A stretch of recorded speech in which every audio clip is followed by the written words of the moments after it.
Hi hello అందరికీ నమస్కారం. Welcome to our channel. నేను మీ ఆదిత్య. ఏపీ సార్వత్రిక ఎన్నికల తర్వాత వైఎస్ఆర్సీపీ ఎంత ఘోర ఓటమి పాలైందో మనందరికీ తెలుసు. సో గెలిచిన కాస్తో కూస్తో ఆ 11 మందిలో కూడా ఇప్పుడు కూటమి వైపు చూస్తున్నారు అనే టాక్ అయితే చాలా సందర్భాల్లో వినిపించింది. ఇదంతా పక్కన పెడితే ప్రస్తుతానికి కౌన్సిల్లో కూడా ఖాళీ అవుతుందనే ఒక వార్త అయితే చక్కర్లు కొడుతుంది. దీనికి ఫర్ ఎగ్జాంపుల్ చూసుకున్నట్టయితే నిన్న మంగళగిరిలో జరిగినటువంటి మురుగుడు హనుమంతరావు గారు కూడా మన లోకేష్ బాబు గారితో మీట్ అవ్వటం ఇదంతా మనం చూసాము. సో మరి దీని వెనకాల ఏంటి, నిజంగా కౌన్సిల్ కూడా ఎందుకు ఖాళీ అవుతుంది, అసలు ఇప్పుడు అక్కడ వైఎస్ఆర్సీపీ పరిస్థితి ఏంటి, ఇలాంటి ఎన్నో అంశాల గురించి తెలుసుకునే ప్రయత్నం చేద్దాం. సో ప్రస్తుతానికి మనతో పాటు స్టూడియోలో ఉన్నారు ప్రముఖ సీనియర్ జర్నలిస్టు డివిఎస్ గారు. సో సార్ని అడిగి తెలుసుకుందాం. సార్ నమస్కారం. సార్ నమస్తే అండి. సార్, ఏపీలో సార్వత్రిక ఎన్నికల్లో వైఎస్ఆర్సీపీ ఘోర ఓటమి సంగతి మన అందరికీ తెలుసు. సో ఒక 11 మంది మినిమం ప్రతిపక్ష హోదా కూడా రాలేదు. సో ఇప్పుడు చూసుకుంటే కౌన్సిల్ కూడా ఖాళీ అవబోతుందని ఒక వార్త అయితే చక్కర్లు కొడుతుంది. సో మరి ఇందులో ఎంతవరకు వాస్తవం ఉంది అనే అంశం వస్తే మీరేం చెప్తారు?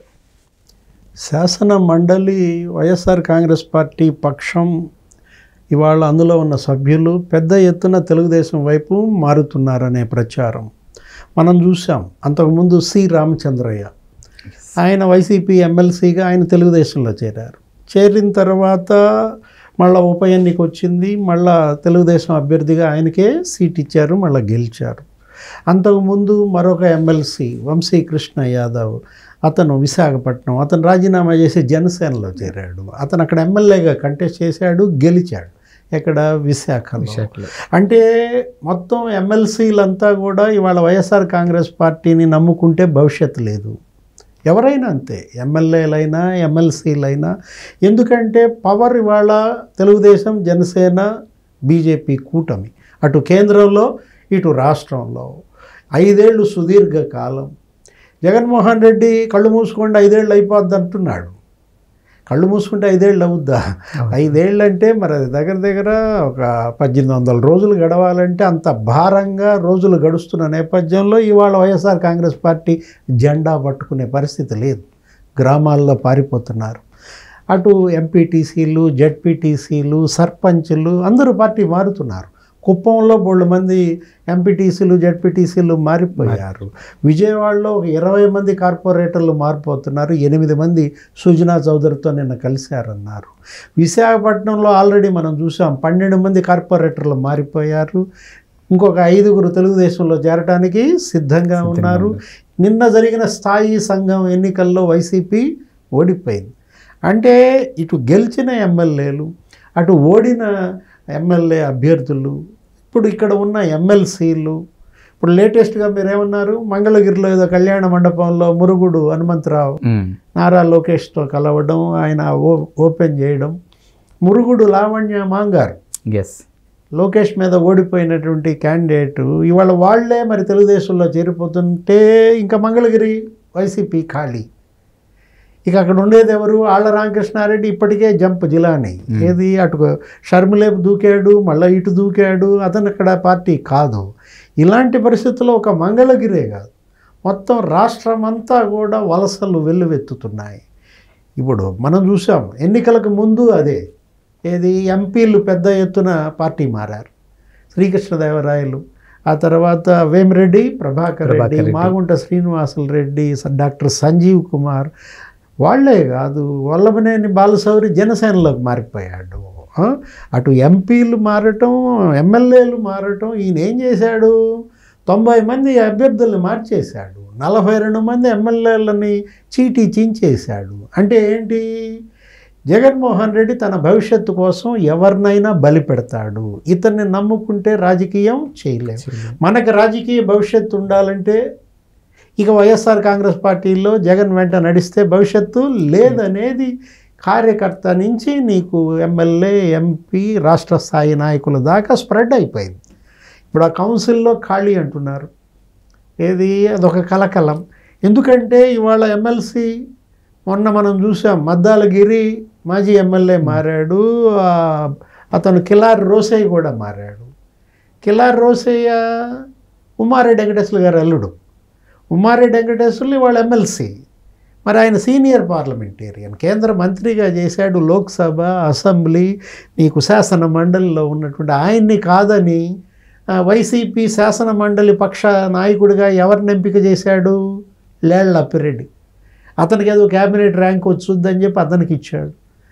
అంటే ఉమ్మారెడ్డిని కాదని అతనికి ఇవ్వటం అనేది, సీనియర్లను కాదని ఇవ్వడం అనేది ఇవాళ ఏంటి, లేళ్ల అప్పిరెడ్డికి క్యాబినెట్ ర్యాంక్ ఇచ్చేసరికి కౌన్సిల్లో ఈ విధమైనటువంటి కలకలమా?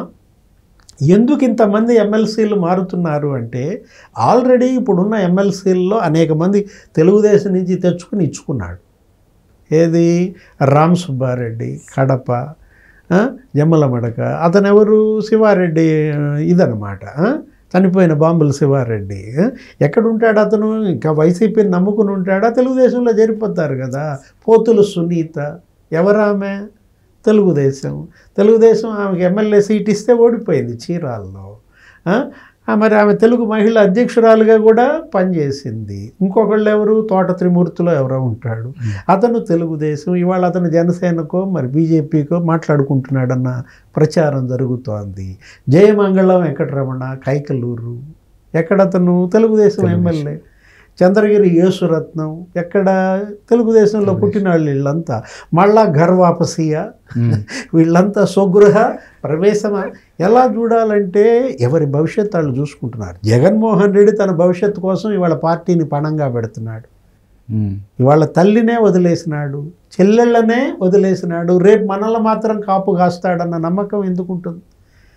క్రెడిబిలిటీ క్రైసిస్లో అతను కొట్టుకుంటున్నాడు. ఏది, అతని పైన విశ్వసనీయత, నమ్మకం కోల్పోయాడు. ప్రజల్లో, అటు పార్టీలో, అటు కుటుంబంలో కూడా నమ్మకం కోల్పోయిన ఇలాంటి క్రెడిబిలిటీ లెస్ లీడర్తో ట్రావెల్ చేయడానికి ఎవరు సిద్ధంగా లేరన్నమాట. ఇప్పుడు మర్రి రాజశేఖర్, అతను ఒక ఎమ్మెల్సీ, అతనికి మోసం. ఏమని చెప్పాడు? క్యాబినెట్లో నా పక్కన కూర్చోబెట్టుకుంటా అన్నాడు. అతన్ని విడుదల రజనీకి చేయమన్నాడు. పాపం చేశాడు. విడుదల రజనీని గెలిపించాడు. జగన్ బొమ్మ మార్చాడు. ఏంటి, విడుదల రజనీని క్యాబినెట్లో కూర్చోబెట్టుకున్నాడు, మర్రి రాజశేఖర్ని రోడ్డు మీద పెట్టాడు. అతనికి ఏదో ఇప్పుడు ఎమ్మెల్సీ ఇచ్చినంత మాత్రాన అతనికి మంత్రి పదవి ఇవ్వకపోవటం అనేది ఎంత ఘోరం, ఎంత నేరం. ఇచ్చిన మాటకి కట్టుబడే వ్యక్తి, నేను ఇచ్చిన మాట కట్టుబడి ఉంటా అంటాడు. నువ్వు ఇచ్చిన మాటకు నిజంగా కట్టుబడేవాడు అయితే మర్రి రాజశేఖర్ క్యాబినెట్లో ఉండేవాడు. అంటే జగన్ చెప్పేది ఒకటి, చేసేది ఒకటి అనేది మొన్న ప్రజలు ఇచ్చిన తీర్పే కాదు, మొన్న వాళ్ళ కుటుంబ సభ్యులు చెప్పిన తీర్పే కాదు. సునీత, షర్మిల, విజయమ్మ, సౌభాగ్యమ్మ అందరూ చెప్పారు కదా. ఏంటి, వీడు చెప్పేది ఒకటి, చేసేది ఒకటి అని తల్లులే చెప్పారు. ఆ చెల్లెళ్ళే చెప్పిన దీంట్లో ఇవాళ జగన్మోహన్ రెడ్డిని నమ్ముకుంటే నట్టేట్లో చిడతలు కొట్టడమే. ఇప్పుడు కౌన్సిల్ మొత్తం ఖాళీ అయిపోయిందంటే ఇక వైఎస్ఆర్సీ పని అయిపోయినట్టేనా సార్? అక్కడ జెండా వీగేయటమే. ఏంటి, ఇవాళ పవర్ లేకుండా ప్రాంతీయ పార్టీ మనలేదు. అవతలు ఉన్నది ఎవరు? బీజేపీ. కేంద్రంలో నరేంద్ర మోడీ, అమిత్ షా. వాళ్ళ దెబ్బకి అసలు ఉత్తర భారతమే వికలమైపోయింది. శివసేన 2 ముక్కలు అయిపోయింది. ఇవాళ ఎన్సీపీ, నేషనల్ కమ్యూనిస్ట్ పార్టీ, అదే కాంగ్రెస్ పార్టీ, నేషనలిస్ట్ శరద్ పవార్ 2 ముక్కలు అయిపోయింది. అజిత్ పవార్ని చీల్చారు, శరద్ పవార్ చీల్చేసినారు. ఉద్ధవ్ ఠాకరేని ఒక పక్కన పడేశారు. ఇలా ఏంటంటే పవర్ పవర్ పవర్ పవర్ లేకపోతే ప్రాంతీయ పార్టీ నడవదు అన్నమాట. తెలుగుదేశం ఎలా నడిచిందని అడగవచ్చు. తెలుగుదేశం సంస్థాగతంగా బలంగా ఉంది. అది ఏ ముహూర్తాన ఆ మహానుభావుడు ఈ పార్టీ పెట్టాడో కానీ అది అలాంటి ఫౌండేషన్. ఏది, తెలుగుదేశం అది 42 ఏళ్ల చరిత్ర ఉన్న పార్టీ, దగ్గర మరి 23 ఏళ్ళు అధికారంలో ఉన్న పార్టీ అన్నమాట. దానికి ఉండదు ఏది, ఇలాంటివి దానికి అంటవన్నమాట. కార్యకర్తలే ఆ జెండా మోస్తారు. ఇవి సెంటిమెంట్స్ మీద వచ్చిన పార్టీలు.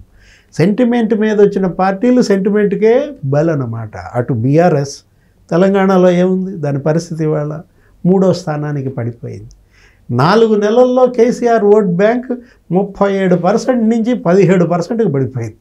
20% ఓట్ బ్యాంక్ పోయింది. ఎవరికి? కేసీఆర్కి. అతను పోరాట యోధుడు, ఉద్యమ నాయకుడు, ఫాదర్ ఆఫ్ తెలంగాణ అంటాడు. అలాంటి ఆయనకే ఈ పరిస్థితి వచ్చిందంటే జగన్మోహన్ రెడ్డిది ఏముంది? ఏదో తండ్రిని అడ్డం పెట్టుకుని, తండ్రి చావుని అడ్డం పెట్టుకుని ఆయన ఎవరో చంపారని ఇలా సోనియా గాంధీ మీద, రిలయన్స్ మీద, వీటి మీద సింపతితో వచ్చినటువంటి జగన్మోహన్ రెడ్డి ఇవాళ సింపతికే అతను అనర్హుడు అని ప్రజలు నిర్ధారించినప్పుడు ఆ పార్టీని నమ్ముకుంటే